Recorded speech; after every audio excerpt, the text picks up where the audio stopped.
Hello, welcome back to my haunted library. It's Regina. So today I have a video on an Authortube update. Haven't done one of those in a while. Just to let you know what I've been working on as a writer and this kind of thing. So to begin with, a few months ago, I just kind of on a whim decided to enter a bunch of screenplay contests that are part of film festivals. And so far I've gotten word back from two, and I got in both of them, which I was really happy, and I actually won an award in one. This is for my screenplay of my novel Unmasked. Actually, I wrote the screenplay first, and then I wrote a novel from it. I did the same with my second book, Black Magic. So I started out writing screenplays because I'm also a filmmaker, and I don't talk about my filmmaking much because I haven't done a film in a couple years, but I plan to get back into it. I would love actually to, it's kind of a dream, I should try to work on this dream before, time runs out, but I would love to actually make a film of one of my screenplays. But Unmasked, I wrote over 10 years ago, and then I turned it into a novel, and it's still one of my most popular stories because I think that I put a lot into it. It was like my first big effort, and it's definitely flawed, but I think it has a great hook, and people seem to like it. So it won fourth place at the International Horror Hotel Festival in Cleveland, Ohio, which happened last week. I was not, unfortunately, able to attend the festival, but I was pretty excited to win fourth place. It's an honor. It's also an official selection at the Oregon Scream Week Horror Film Festival in Portland, Oregon, that takes place in July. And I'm going to Portland, not just for the festival. I'm actually visiting my sister who lives out there, but I thought, why not coincide it with the festival?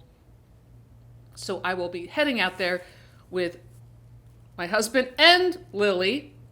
So wish me luck on bringing her on the airplane.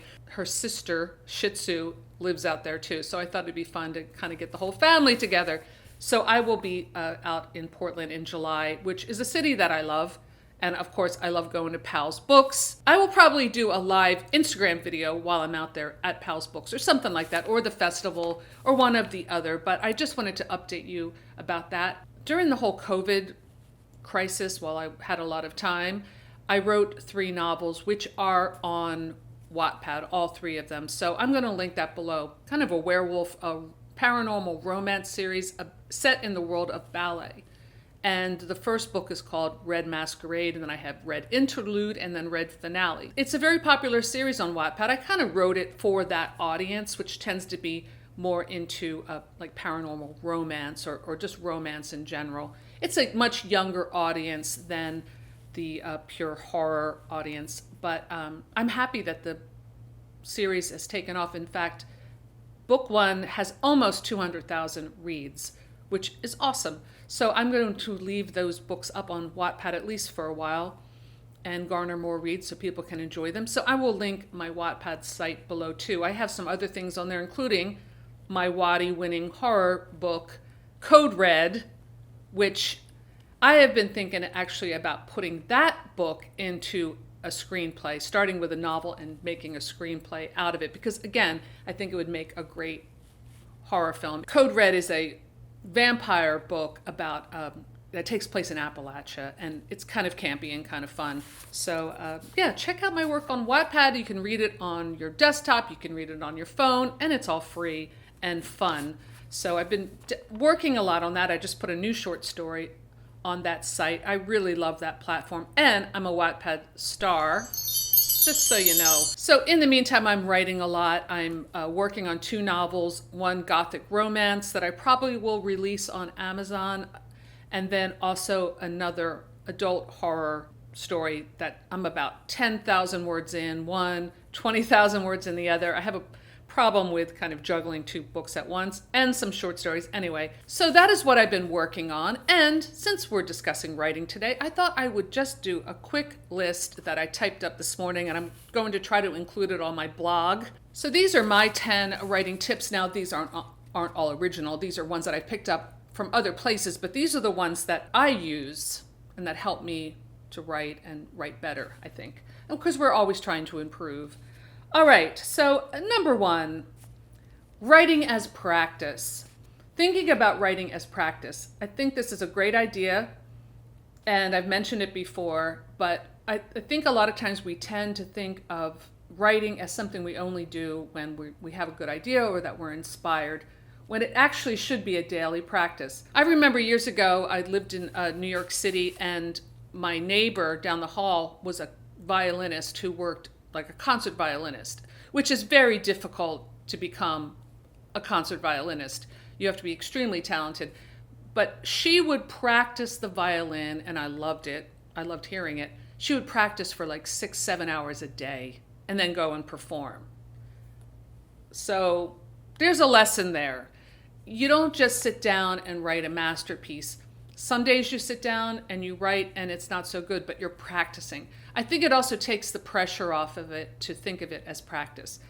This idea was not original. It came to me from, and I totally blanking on his name. I'm going to write it right here. This is the second time I've blanked on his name, and I apologize. He is a prolific writer, and he speaks a lot about writing, and I love the idea of writing as practice, and I agree wholeheartedly. Carve out an hour a day. I would say 3 hours is better, but practice every day. Number 2, a daily word count. Set a goal and try to reach it. You see a lot of videos where people say, I went from writing 1,000 words a day to 10,000 words a day, or I write 10,000 words in an hour. I don't know how that is possible, honestly, but I have steadily increased my word count from about 1,000 words a day to 2,000 words a day. For a while, I was trying to do 3,500 words, which I really had to push within like a 2 or 3 hour time frame. Now I average about 1,500 words an hour. So I do like about a 2-hour time period, which gives me time to do some research in that process. I don't do it every single day, but most days I do 2,000 words. Something that I do and a lot of writers do, and I do recommend it, is keeping a spreadsheet of your progress of your word count. It's interesting. You can do an average, and I've been doing this since January, and I think I have over 200,000 words written already. And it's just nice. It kind of gives you a sense of accomplishment. Number 3, immerse yourself in language. Read and listen to great fiction every day. When writers, and I think this is a real amateur move, not to be offensive, but when someone says this to me, I'm always like, When people say, I don't want to read or listen to books because I don't want to be influenced by, somebody else. It doesn't really work that way. You don't really understand language unless you really start to listen to it actively and to really hear the music of it and the subtleties of it. I spend at least an hour, sometimes 2 hours a day, and then on days off, sometimes I'll be on the couch for like 5 hours reading. But I read a lot, and I love it, and I've always read a lot. And I also now listen to audiobooks when I'm out walking Lily or just walking around or doing housework or whatever. And listening to good literature, now I can't say I always listen to good literature, but I try. By immersing yourself in good literature, you start to hear the musicality of language, and that will get into your brain as you write, and you'll start to, not to copy someone else's style, although there's nothing wrong with learning from someone else's style. You will develop your own, but just hearing it gets into your brain in a good way, which leads me to my next tip, which is keep a reading journal. Now, I don't always do this when I'm out like listening to an audiobook in the car or something. I'm not going to stop and like write it down, but just recently I listened to Dune on audiobook. I read it last summer, and now I was listening to the whole thing again. And some of the ways that Frank Herbert was using language really struck me, and I would write them down. Like he used the verb kindle a lot, like as to replace the word, let's say, aroused. Her interest was kindled. And I don't think I used that word kindled in that way. So I wrote that down, and maybe in my next book I'll, use that word. Not saying that, you should plagiarize another author's work, but just write down phrases that are interesting, or, why did that description really set the mood, and how can I do that myself? All right, number 5, watch out for the passive voice. I know that This goes back to like your English teachers. Stephen King's book on writing mentions the passive voice too, the dreaded passive voice, but just something to watch out for. So for example, I had written a sentence, her path was obscured by low-hanging branches, and then I changed it to low-hanging branches obscured her path. I made it active. Just something to think about. Number 6, develop your own style naturally. I have a quote here from Dean Koontz's book, Writing Popular Fiction, which is dated in a lot of ways because he's writing about the current market that was big in like 1970. I mean, look at the author photo. But I still like this book a lot. I got a lot out of it. And he has a section on how to write Gothic romance, which came in very useful to me recently because I'm writing Gothic romance. But okay, here's what he says about here's what he says about style. Your style will evolve naturally as you continue to write, and you should not make much of a conscious effort to develop it. I totally agree with that. Of course, every writer should strive to create clear and dramatic prose, but if you are trying to write beautiful prose full of catchy similes and metaphors and other figures of speech, you have reached a point where you should stop and reconsider what you are doing. Whether or not you recognize it, you have your own voice already, one the reader will identify as yours, and you have only to let it grow on its own accord. If you make a conscious effort to form an individual style, you will more often end up imitating the work of writers whom you admire. Unconscious imitation, but imitation nonetheless. So something to think about, and I totally agree. In fact, one of my greatest turnoffs in anything I'm reading, whether it's a new story on Wattpad or a published work, is overwriting. Number 7, don't forget smell. I was trying to think of a way of saying that sounded nicer, but when you're in your descriptions, adding some scent is something I think we often forget about. If we're describing a rocky beach and the waves are crashing and the sand is spraying and all this type of thing, we might forget the salty tang of the air. That will just give a richer environment when you enter a restaurant. Does it smell great? Is there a steak cooking in the kitchen that's wafting out and you can smell it and it makes your mouth water? Or did you get a whiff of some lady's perfume and you started to choke? Or whatever it is that you need to set the mood. Add some aromas every few pages. It really does help. In fact, make a little note next to your computer. Unless you already do this is something that I remind myself of. It just helps, because I'm doing so much visual description sometimes that I forget how much aromas and scent evokes emotions. Okay, number 8, don't be afraid to suck. Don't be afraid to suck. I think of what I mean by that is just give yourself the freedom to make mistakes. Remember, practice. It's practice. That violinist back in the day would, probably make some mistakes because I didn't hear it, but, sometimes the bow would kind of make a little bit of and she was practicing. I think sometimes we put a lot of pressure on ourselves to be perfect, and you're going to have those days when it really flows and you're going to surprise yourself when you go back and read it like, wow, okay, yeah, that's great, I really caught something there. And then there are other times when you go back and read it and be like, it doesn't matter. That's what editing is for. You can go back and fix it, but don't be afraid. Do your best, but don't let that fear of being bad paralyze you from actually sitting down and doing the work. I'm not saying anything that other writers haven't said, but I agree with this just from my own experience. Number 9, that being said, do try to write cleanly as possible.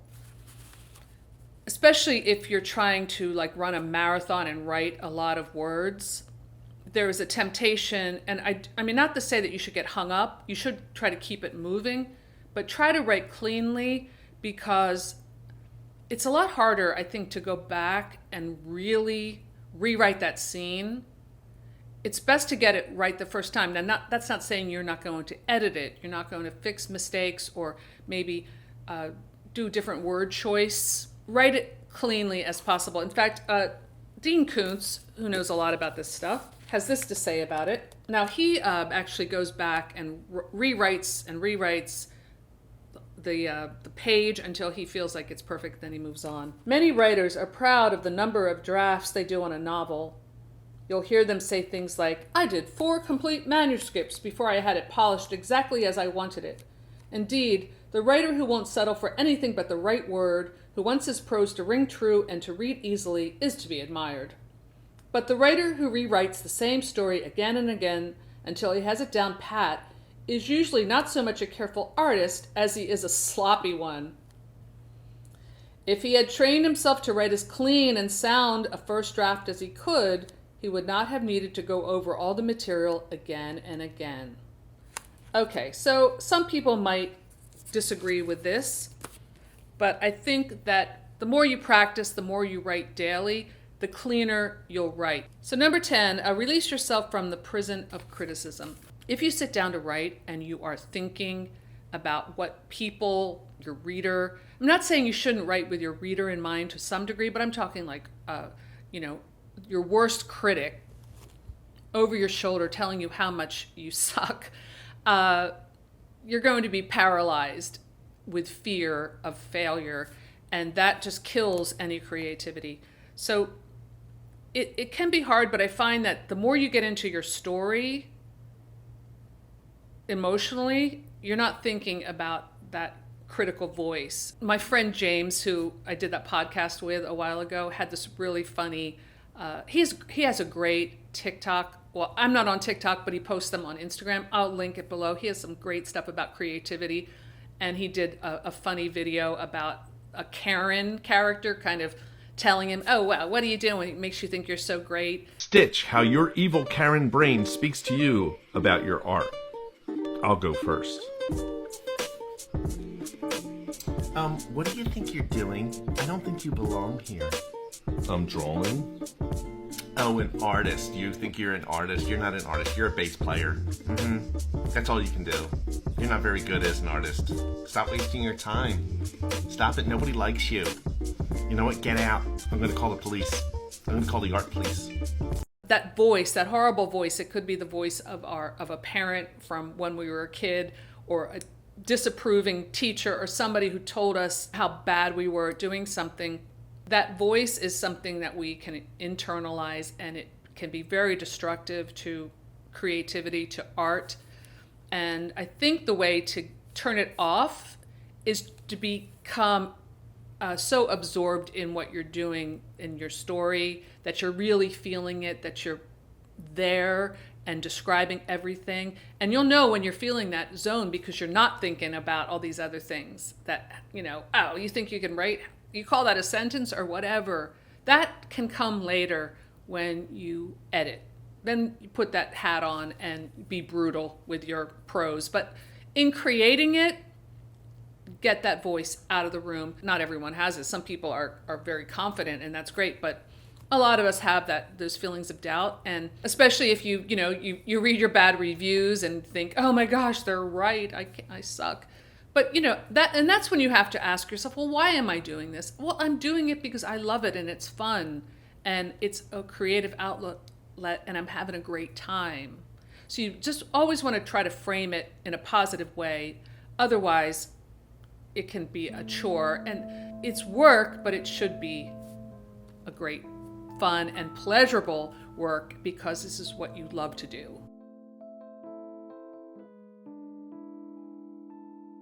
So let me know in the comments below if you have any writing tips that you would love to share. I would love to hear your thoughts. So that's all I have for today. Thanks for stopping by my haunted library, and I'll see you soon. Bye.